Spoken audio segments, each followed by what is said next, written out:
Bom, pessoal, a gente está falando de termodinâmica, né? E no período passado a gente falava da transformação adiabática.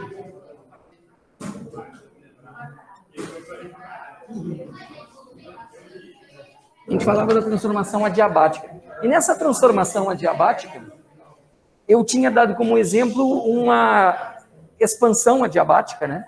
Com um tubo de spray. Podia ser um extintor de incêndio, podia ser um botijão de gás, pode ser um gás, botijão de gás de automóvel, GNV, pode ser o gás de casa, né? O gás de cozinha, o GLP, enfim.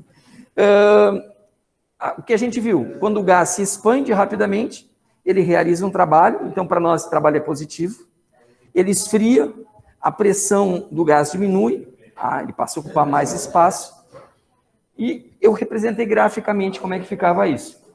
Quero mostrar para vocês como é que se faz, ou como é que se representa a compressão, é o contrário, né? Em vez do gás se expandir rapidamente, o gás vai ser comprimido rapidamente. Deixa eu achar aqui onde é que está a bomba de encher pneu de bicicleta aqui. Eu trouxe ontem. O bola. Então, se eu tenho uma bomba de encher bola, como essa que eu tenho em minhas mãos aqui, tá estendida assim, aqui dentro tem um gás, né? Se eu tapar aqui, ó, porque o gás não vai sair, tá? Eu vou manter ele contido aqui. À medida que eu comprimo o recipiente, o que vai acontecer? O volume do gás aqui dentro vai ficar cada vez menor, certo? Se eu comprimir muito rapidamente, não vai dar tempo de trocar calor com o meio externo. Então, as moléculas que estão aqui dentro estão ganhando energia, certo? O volume do gás está diminuindo, as moléculas estão ganhando energia e não está dando tempo, se for rápido isso, né? Se for uma compressão muito rápida, sem escapar gás, aqui ainda está escapando, nós vamos ter um aquecimento do gás, ocupando um espaço menor, a pressão vai aumentar. Então, esse seria um outro exemplo de uma transformação adiabática, agora sim com uma compressão adiabática. Compressão adiabática, o exemplo fica então com uma bomba para encher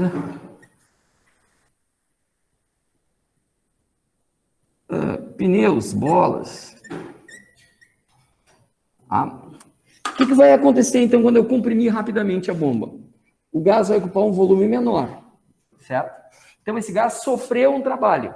Se o volume diminuiu, a variação de volume foi negativa, o gás sofreu um trabalho. Para nós esse trabalho é negativo, certo? Para nós o trabalho é negativo. O gás está ocupando menos espaço, ganhou energia, então ele vai esquentar, a temperatura vai subir e a pressão vai ficar maior. Está ganhando energia, está ocupando espaço cada vez menor, ele vai colidir cada vez mais. Suas moléculas entre si e com as paredes do recipiente. Então vai aumentar a pressão do gás. Não tem troca de calor, certo? Porque foi muito rápida a transformação. O que vai acontecer com a energia interna? Então, sabe que a variação na energia interna é igual a Q menos o W. Se o Q é zero, o ΔU e o W vão ser um oposto do outro. Se a temperatura está subindo, é porque a energia interna está subindo também, certo? Então, a variação na energia interna vai ser positiva. A variação na energia interna vai ser positiva. Graficamente, se eu tiver lá um diagrama PV, a pressão em função do volume, eu vou ter lá as isotermas, e uma curva que vai cruzar de uma para outra, de uma isoterma para outra, vai ter esse cruzamento. Se for da isoterma de baixo para cima, ó, aqui eu tinha um volume inicial, vamos dizer que aqui era 1, aqui 2, agora eu tenho um volume final, o volume diminuiu, então houve uma compressão. Já que está cruzando de uma isoterma para outra, eu sei que isso aqui se trata de uma compressão adiabática. A pressão aqui era a pressão que eu tinha antes, pressão 1, agora a pressão que eu tenho é 2. A pressão subiu, a pressão aumentou. E a temperatura? Quanto mais afastada a isoterma tiver do sistema de eixos, maior a temperatura. Então, a temperatura subiu. Então, o gráfico com essa configuração me indica que houve uma compressão adiabática. Se fosse no sentido contrário, seria uma expansão adiabática. Tipo de análise para a gente poder identificar. Tá? Bom, a gente pode construir, pessoal, um quadrinho resumo Que não é um quadro para tu decorar, mas é para ver se tu está entendendo o que está acontecendo com cada transformação dentro da primeira lei da termodinâmica. Então, nós podemos pensar assim, eu tenho uma transformação, pode ser uma transformação isotérmica, pode ser uma transformação isométrica, isovolumétrica ou isocórica, posso ter uma transformação isobárica e posso ter uma transformação adiabática. Nós vamos ter ainda uma transformação, que não é na realidade uma transformação, mas um conjunto de transformações, que a gente vai chamar de cíclica. Nós vamos falar sobre ela em seguida. Mas eu quero mostrar para ti o que acontece quando a transformação é isotérmica, com a variação na energia interna, com o calor trocado entre o gás e o meio externo e o trabalho. Então, relacionar essas três grandezas que fazem parte, então, lá da primeira lei da termodinâmica, com o tipo de transformação. Então, na leitura que tu faz aqui, ó, isotérmica quer dizer que a temperatura ficou constante. O gás passou de um estado para o outro com temperatura constante. Se a temperatura não variou, qual é a ligação que tu tens que fazer com o ΔU, com o Q ou com o W? Se a temperatura não variou, porque as moléculas não ficaram nem mais nem menos agitadas. Então, o gás não esquentou, não esfriou, certo? Não variou a energia interna, então o ΔU é zero. O ΔU é zero. Se o ΔU é zero, e tu sabe, na primeira lei da termodinâmica, que ΔU é igual a Q menos o W, se isto aqui é zero, o Q e o W tem que ser iguais. Então, o Q e o W são iguais. Tudo que o gás ganhou na forma de calor, gastou na forma de trabalho. Tudo que ele ganhou na forma de trabalho, ele gastou na forma de calor, para manter a sua energia interna idêntica. Então, tu não está decorando, tu está entendendo o que está acontecendo no processo. Numa transformação isométrica, o volume não variou. Pode ser isométrica, isovolumétrica ou isocórica, né? O volume ficou constante. Se o volume não variou, o gás não se expandiu, o gás não foi comprimido, não houve trabalho. Então, o trabalho é zero. Fazer essa ligação aqui tá ligando os pontos da relação PV sobre T e a primeira lei da termodinâmica. Tá? E agora, se o W é zero, é porque o ΔU e o Q são iguais. Então, o ΔU é igual ao Q, o Q é igual ao ΔU. Na transformação isobárica, quem ficou constante foi a pressão. Pressão constante. A pressão é constante. E quando a pressão é constante, eu posso calcular o trabalho assim. Trabalho é pressão vezes a variação de volume. E é só aí que eu vou usar essa fórmula quando a pressão é a pressão média. Lembra, não é? Senão, tem que ser pelo gráfico PV. A área do gráfico. E aí, ninguém vai ficar de fora na relação da primeira lei da termodinâmica. Todo mundo vai participar. Então, o ΔU vai ser igual ao Q menos o W, e o Q vai ser igual ao ΔU mais o W. Né? Juntou para cá. Então, é o que a gente tem. Na transformação adiabática, é uma transformação sem trocas de calor. Então, o gás não troca calor com o meio externo, sem trocas de calor. Se não há trocas de calor, eu sei que o Q é zero. Bom, se o Q é zero, a relação entre o ΔU e o W é que o ΔU e o W são um o oposto do outro. Então, o W é menos o ΔU. Pronto, eu estou construindo um quadrinho resumo e estou vendo que eu estou entendendo as relações que tem na energia do gás e na relação de pressão, de volume e de temperatura. Certo? Então, não é para decorar esse quadrinho, é para enxergar e ver se está entendendo ou não. Não está entendendo, tem que perguntar. Não tem outro jeito, né? Vamos perguntar, vamos conversar para tirar a dúvida. E a tal da transformação cíclica, né? O que seria uma transformação cíclica? Ciclo é tudo aquilo que, de alguma forma, sai de um estado e volta para o estado inicial, passando por um ou mais estados intermediários, certo? Então, numa transformação cíclica, a gente pode ter Vamos falar um pouquinho sobre essa transformação cíclica. A gente vai ter um conjunto de transformações em que o gás sai do estado inicial e passa por estados intermediários e retorna ao estado inicial. Então, eu posso ter uma transformação cíclica assim, ó. Vamos supor que o gás saia daqui, do estado 1, vá para o estado 2. Tu vê que não tem nenhuma relação de pressão, de volume e temperatura constantes, nesse exemplo que eu coloquei. E, de repente, o gás volta do estado 2 para o estado 1. Fechou um ciclo. Podia ser assim também, ó. Podia ser assim também, ó. PV. O gás sai de um estado 1, vai para o estado 2 e vai do 2 para o 1. O que tem de relevante para a gente saber numa transformação cíclica? A área do gráfico, que vai ser a área agora da figurinha fechada, vai ser numericamente igual ao trabalho. A área numericamente igual ao trabalho. A mesma coisa acontece aqui.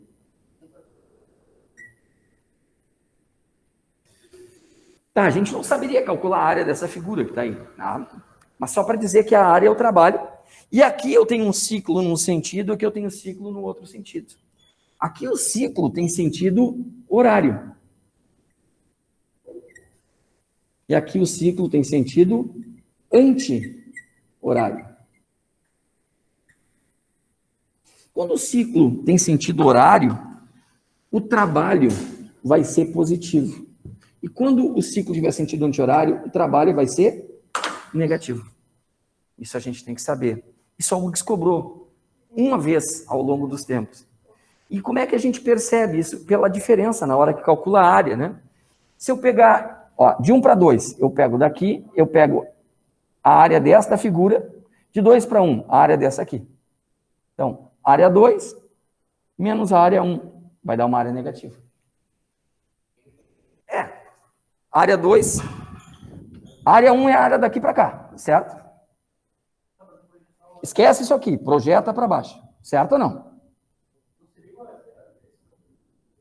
Ó, área... Vamos projetar então, vamos fazer assim, ó. Projetei aqui, ó.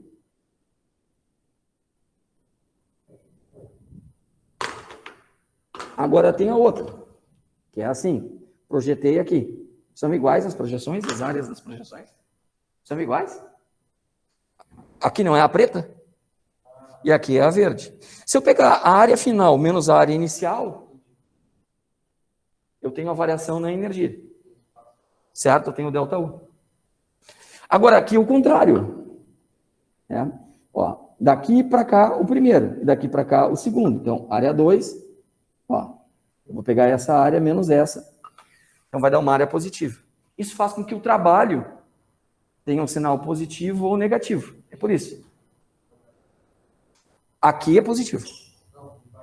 Aqui é negativo. Bom, o que a gente vai saber na transformação cíclica? O gás sai de uma pressão, ocupando um certo espaço, uma pressão, um certo espaço, e uma certa temperatura. Ele retorna à temperatura inicial. Certo? Nesse retornar à temperatura inicial, significa que a variação na energia interna é zero. A variação na energia interna é zero. O ΔU é zero. Ah, mas a gente já viu isso na transformação isotérmica. Sim, só que na isotérmica é uma transformação só. Na cíclica é um conjunto de transformações. Se o ΔU é zero, o Q e o W são iguais.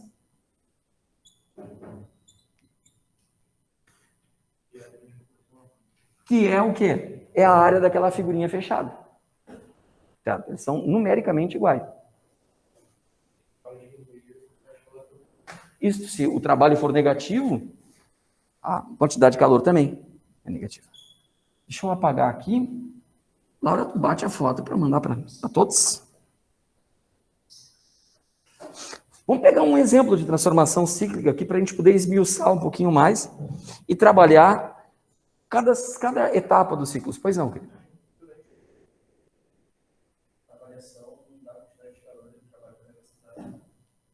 Durante o ciclo inteiro,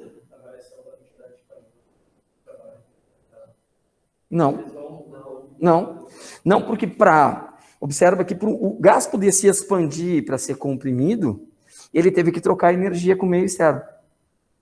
Certo? E indo por um caminho e voltando por outro, as trocas de energia são diferentes.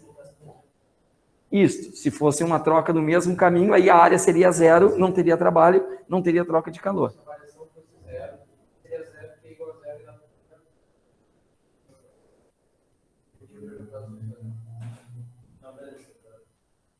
Bateu, Laura? Tá. Então vamos pegar aqui um exemplo, pessoal. Ó. Vamos pegar um exemplo aqui. Vamos pegar um exemplo bem genérico de uma questão que foi da URGS, tá? Há mais tempo. Bem genérico. Eles davam assim, ó, um diagrama PV, e aí eles colocavam uma série de transformações que fechavam um ciclo. E era um gráfico bem parecido com esse aqui que eu vou colocar agora. Saia de um estado, vamos dizer que aqui é a A, ia para um estado B, do B ia para um estado C, do C ia para um estado D, do D vinha para o estado E, e do E retornava para o A. Aí ele perguntava nessa questão, hein, em qual das transformações, em qual trecho da transformação cíclica, não houve variação na energia interna.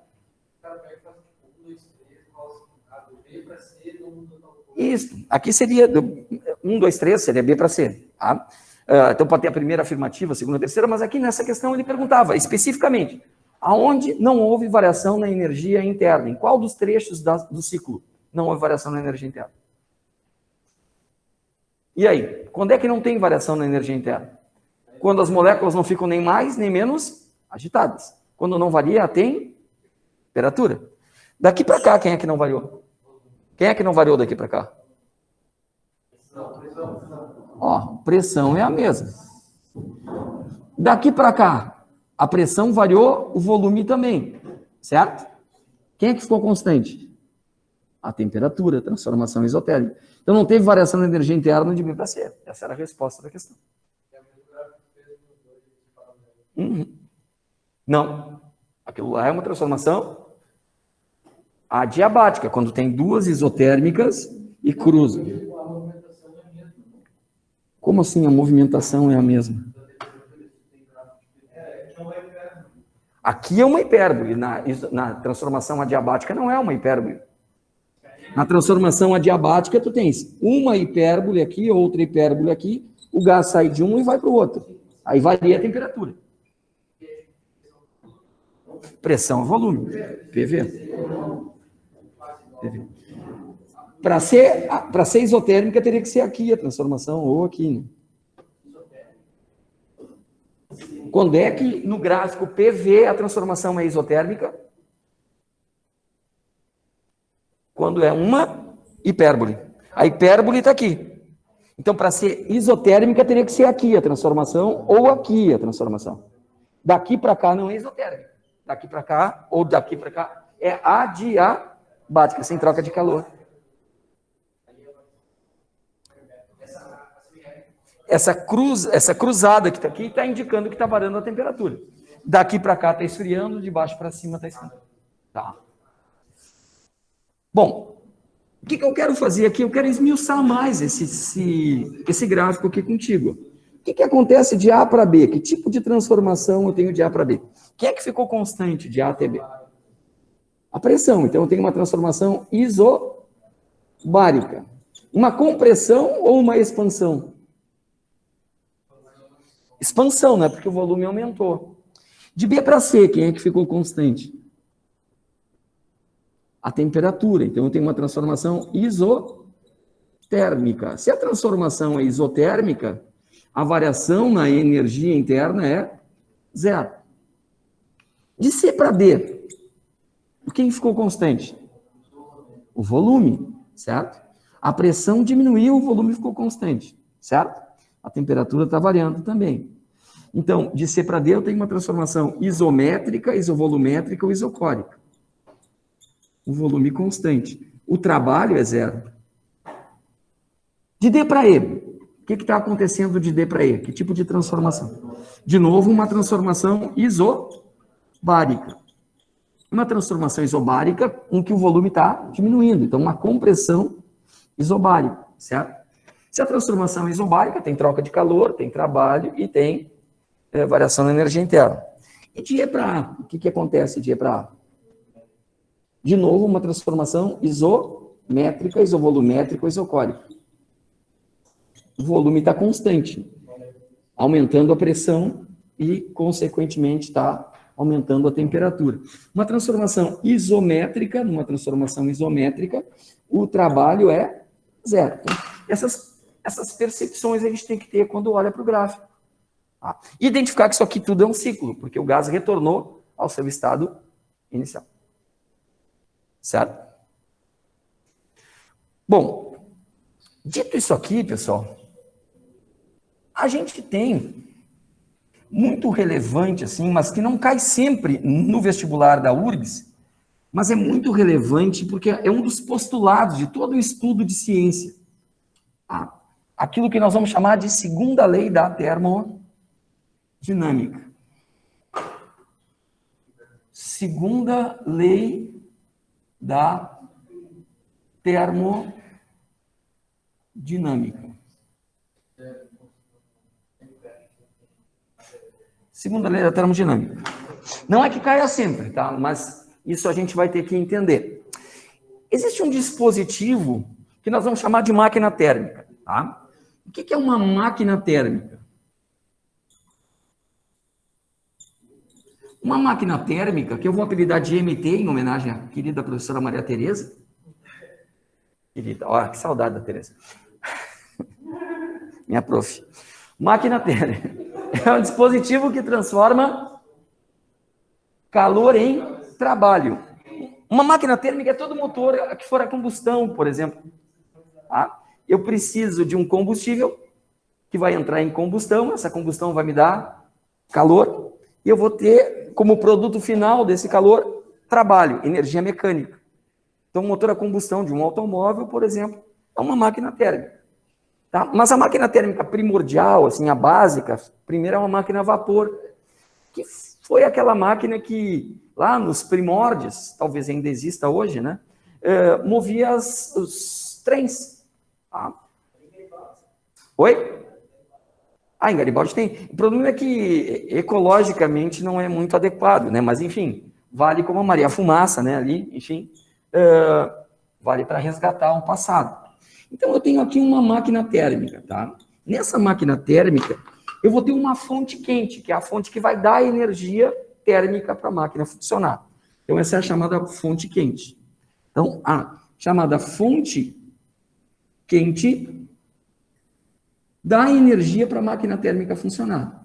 Então, essa fonte quente vai dar uma certa quantidade de calor para a máquina térmica funcionar e ela vai estar numa certa temperatura absoluta T1. A máquina térmica funcionando vai me dar energia mecânica, vai me dar trabalho. Mas, infelizmente, parte da energia que ela usa para transformar em trabalho se perde, se dissipa naquilo que a gente vai chamar de fonte fria, que é o meio. Fonte fria. Essa fonte, ela vai liberar na forma de calor. Então, que vai estar numa temperatura absoluta T2, a fonte fria. Então, ela libera uma certa quantidade de calor no meio que vai estar numa temperatura T2. Tranquilo? Se eu pensar desta forma, qual seria o trabalho dessa máquina térmica aqui? Se eu for escrever matematicamente aqui, qual vai ser o trabalho da máquina térmica? Se eu falar em valores, tu vai acertar. Se eu disser assim, num automóvel, a cada 1000 joules que eu dou de energia, o automóvel aproveita, consegue transformar isso na ordem de 200 joules. Então, o que ele aproveita é tudo o que ele ganha, menos o que ele perde, porque a energia não pode ser criada nem destruída. Então, o trabalho é tudo que a fonte quente fornece, menos o que a fonte fria recebe, que não foi transformado em energia mecânica, certo? Isso é o trabalho.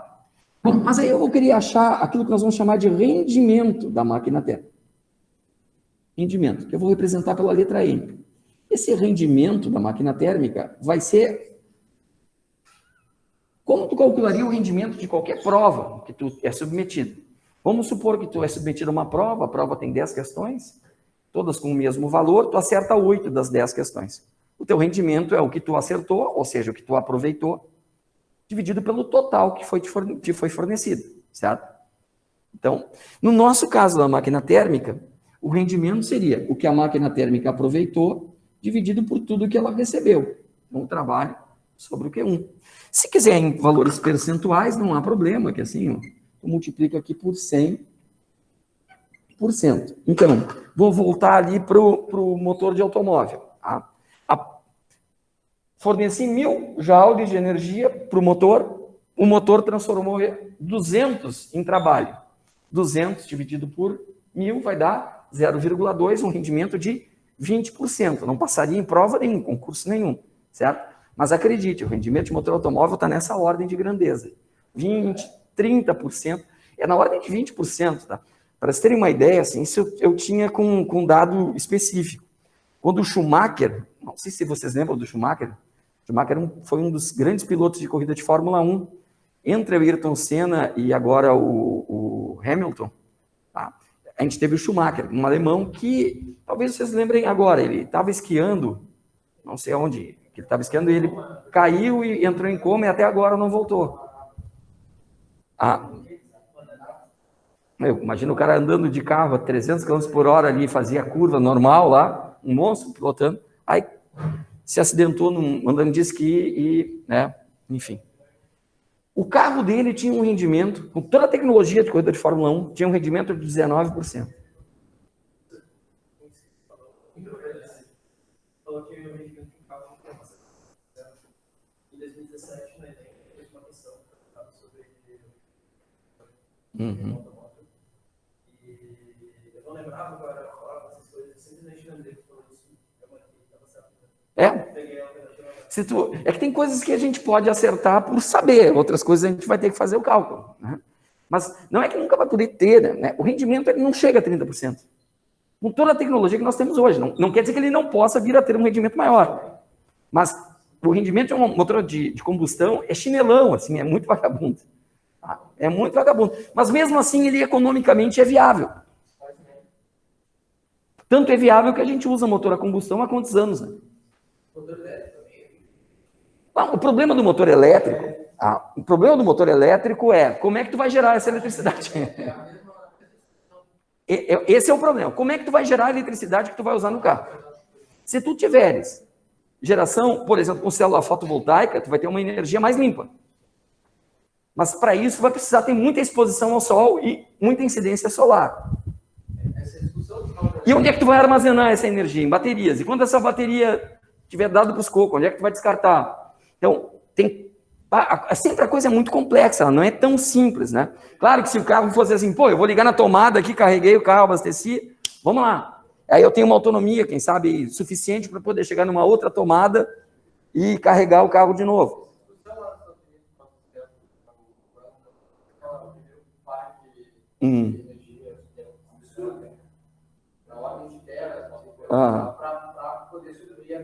A demanda que ele tem no... Então, isso não é uma troca pura e simples, né? Mas está acontecendo já, né? Na Alemanha, eles estão investindo muito em carro elétrico. No Brasil, a gente tem, da Toyota, tem o Prius, né? Que é um carro que é híbrido, né? O híbrido, em princípio, acho que antes de a gente passar por uma transformação direta para carro elétrico, isso eu acho, não tenho certeza. Nós vamos passar pelo híbrido. O Tesla tem, o Toyota e o Prius tem um sistema bastante interessante, né? Ele funciona como motor elétrico até 60 km por hora. A partir daí, ele vai usar a combustão. E ele se carrega a bateria aproveitando a transformação de energia cinética do carro.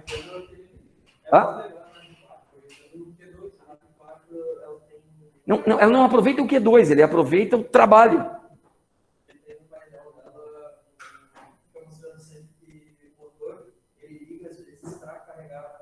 E a RAV já está vindo híbrida também? Ah, eu não sabia que a RAV já estava, a RAV4 já vinha híbrida. O marco da Toyota com carro híbrido é o Prius, né? Que é um carro estranho, assim, ele não é um carro comum, esteticamente falando, né? Ele tem uma parte, pode achar bonito ou feio, é do gosto de cada um, mas esteticamente ele tem uma aparência muito própria dele, né? Ele é exótico, assim, em relação aos outros carros. Os outros carros têm muito carro parecido, né?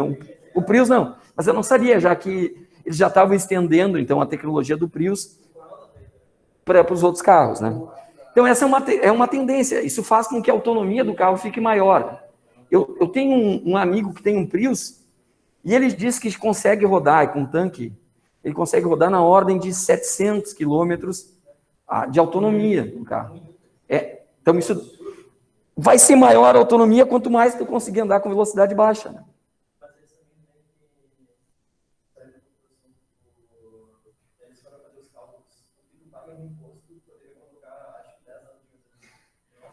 Então tem a questão, que está sendo colocada aqui para quem está em casa, a questão da carga tributária. Isso é um problema sempre para os nossos políticos, né? Agora vocês podem observar que houve um movimento no início desse ano, do ano passado, acho que desse ano, de querer tributar as células fotovoltaicas. E aí, claro, esse governo aqui bancou. Não vão tributar. Certo ou errado? O problema é que se começa a tributar, daqui a pouco não se torna inviável. E aí tu tá amarrado, porque tu tens, daqui a pouco nós vamos pagar para respirar. Tu vê que esse afã tributário que os governos acabam tendo, né, eles têm uma necessidade de arrecadar para poder prestar serviço, né, porque se o serviço fosse de qualidade no Brasil, até podiam aumentar a carga tributária. Mas a gente já tem uma carga tributária elevada. Se fosse, vamos pegar aí, Canadá, né, por exemplo, tem um serviço público de qualidade muito boa, pelo menos é o que se diz. Eu nunca morei no Canadá, nunca fui lá, e a carga tributária deles é maior do que a nossa. Mas tu tem o retorno, né? Infelizmente, a gente não tem. Não estou dizendo que isso é culpa do funcionário público, daquele específico, mas é do sistema, né? Lá, a tributação é sobre a renda, né? Não é sobre o consumo. E muda a matriz tributária de cada... Só que no Brasil, as coisas, elas são criadas de um jeito... Não, um cara tem uma ideia, vamos criar uma... Só para falar, fugindo um pouco da física, eu não vou esquecer nunca, historicamente, tu pode encontrar isso em mídias. O Jô Soares, vocês lembram do Jô Soares, né? O Jô Soares uma vez fez um comercial daquilo que seria um imposto único, imposto sobre cheque, que seria um imposto de movimentação financeira. Qual seria o imposto único? 1%. Toda vez que tu movimentasse, pagaria 1% do valor. O que os caras fizeram? Eles criaram a tal da CPMF, que era de 0,15, depois 0,20, posso estar enganado, mas acho que chegou a 0,25. Mas eles não diminuíram a outra carga tributária, eles mantiveram.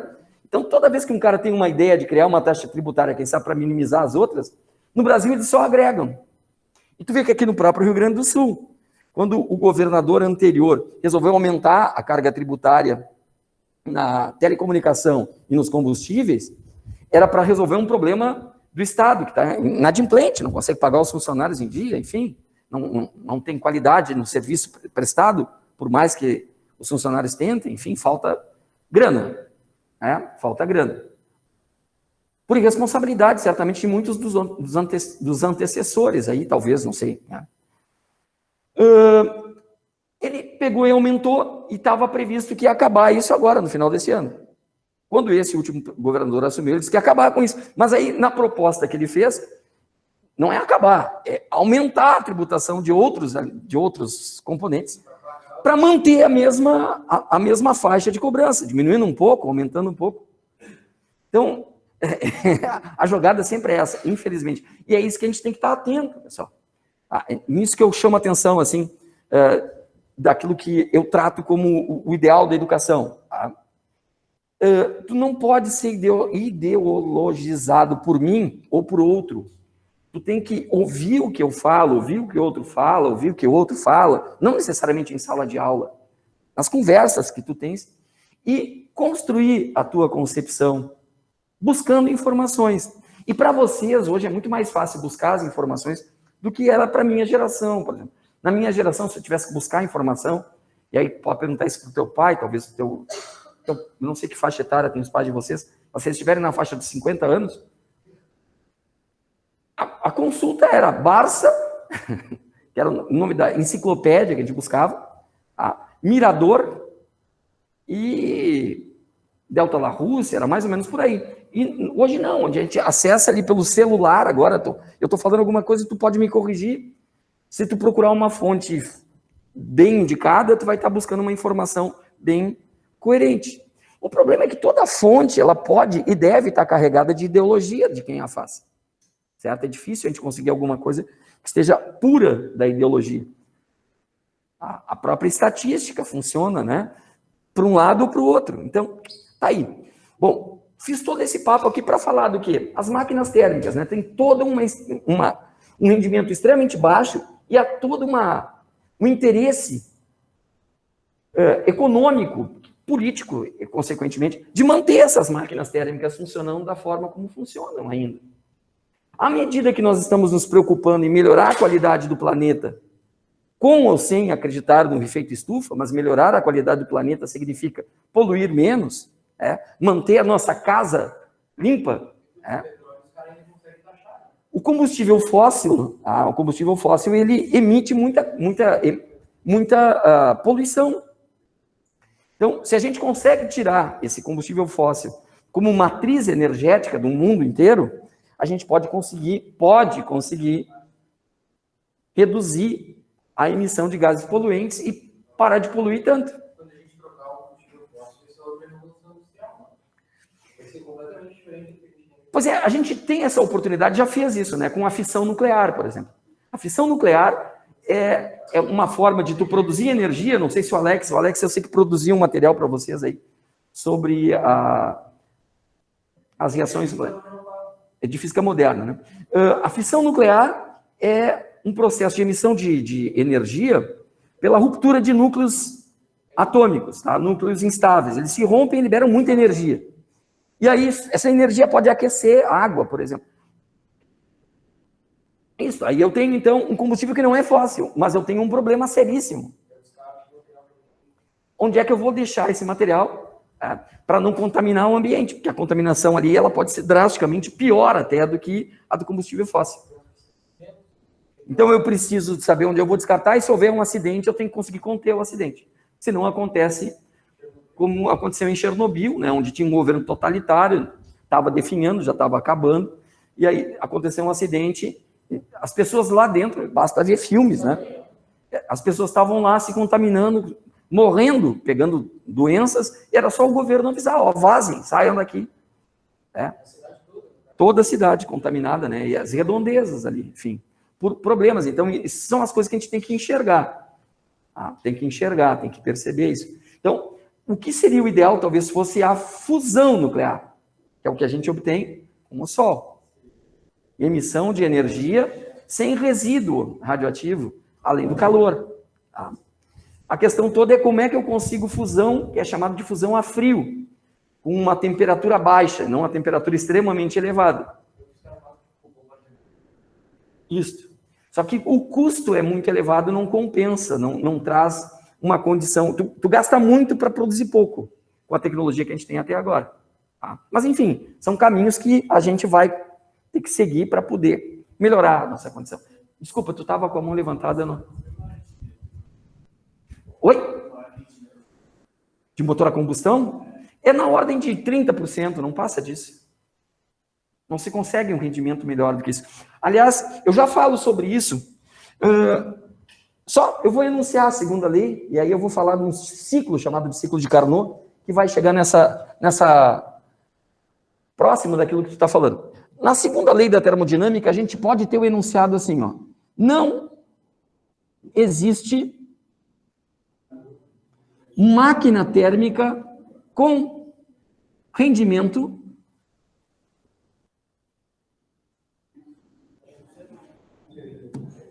igual a 100%. Nem maior, nem maior. Pensar em maior seria eu querer transformar o princípio da conservação da energia. Então, toda máquina térmica vai ter um rendimento menor que 100%. Isso aí, pessoal, é um dogma da ciência. Se tu chegar amanhã e disser, descobrir um moto perpétuo. O que é um moto perpétuo ou moto contínuo? Uma busca que os cientistas tiveram durante muito tempo para conseguir um motor que tu abasteceria uma vez só. Toda a energia térmica se transformaria em trabalho e todo o trabalho se transformaria em energia térmica. Ele ficaria se retroalimentando. Entraria num ciclo e eu nunca mais precisaria intervir com energia. Não adianta, não se consegue. Não se consegue. Moto perpétuo, moto contínuo. E a comprovação disso aí chega assim, ó, pessoal. Eu poderia calcular o rendimento com base na temperatura absoluta. Eu podia ter aqui, ó. Quem é o W? É o Q, né? 1 menos o Q2. Sobre o Q1. Tá? Mas isso aqui, matematicamente, é Q1 sobre Q1 menos Q2 sobre Q1. Certo? Então, o rendimento aqui seria 1 menos Q2 sobre Q1. Para eu ter um rendimento de 100%, o Q2, que seria a energia que seria dissipada para a fonte fria, teria que ser zero. E eu não consigo isso. E a comprovação disso vem a partir da temperatura. Eu não sei se alguém pode tirar a foto aqui só para mandar para...